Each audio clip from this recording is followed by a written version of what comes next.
आज हम बात करने के लिए जाएंगे लेटेंट हीट के बारे में। चैप्टर 1 का टॉपिक है हमारे पास लेटेंट हीट। ठीक है, अब हमने देखा कि मान लो मेरे पास एक बीकर के अंदर आइस है। ये मेरे पास एक बीकर है और उस बीकर के अंदर आइस है। जैसे ही मैं उसको हीट करने के लिए जाऊंगी तो टेम्परेचर कई देर तक क्या रहेगा, सेम रहेगा, 0 डिग्री सेल्सियस रहेगा, जब तक सारी की सारी आइस वाटर के अंदर कन्वर्ट नहीं हो जाती।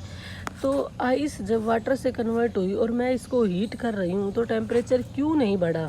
क्यों टेम्परेचर नहीं बढ़ रहा? क्योंकि जितना भी टेम्परेचर था मेरे पास, जितना भी, अब मेरे पास सॉलिड में क्या है, फोर्स ऑफ अट्रैक्शन, तो जितना भी टेम्परेचर था वो क्या करने लग गया, इस फोर्स ऑफ अट्रैक्शन को ब्रेक करने में यूज हो गया। क्योंकि सॉलिड के बीच में फोर्स ऑफ अट्रैक्शन क्या है, ज़्यादा है एज़ कम्पेयर टू वाटर, क्योंकि सॉलिड के पार्टिकल ज़्यादा पास है। तो लिक्विड में लेके जाने के लिए मुझे इसके बीच के फोर्स ऑफ अट्रैक्शन को क्या करना पड़ेगा, ब्रेक करना पड़ेगा। यही इसने बताया, the latent heat which breaks the force of attraction between the molecule during the change of state is known as the latent heat. यहाँ पर हमने बात की फ्यूज़न की और वेपराइजेशन की। What is the fusion and what is the vaporisation? So fusion is the heat energy required to change 1 kilogram of solid into liquid. 1 kilogram solid को liquid के अंदर, तो मैं क्या कह सकती हूँ, सॉलिड को लिक्विड में कन्वर्ट करना क्या कहलाता है मेरे पास, फ्यूज़न। अब कह रहा है vaporisation.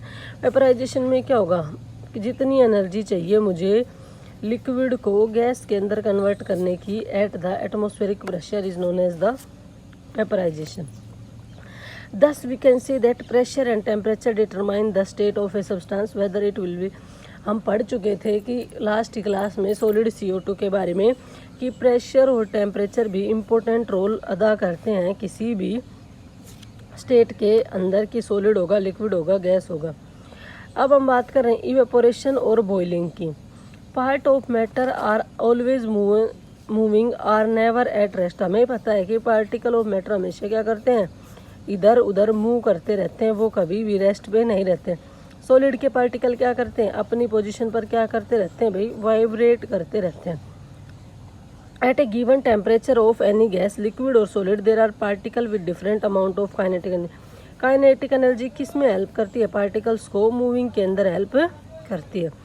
In the case of the liquid, a small fraction of particle at the surface having higher kinetic energy is able to break away from the force of attraction of other particle and get converted into vapor। क्या कह रहा है ये कि जो surface के जो particle हैं उनकी काइनेटिक एनर्जी का मतलब है मूव करने की टेंडेंसी ज़्यादा है, तो वो जल्दी से किस में कन्वर्ट हो जाएंगे मेरे पास, अगर लिक्विड से गैस में कन्वर्ट होंगे तो क्या हो जाएगा, उनका क्या बन जाएगा, वेपर बन जाएगा।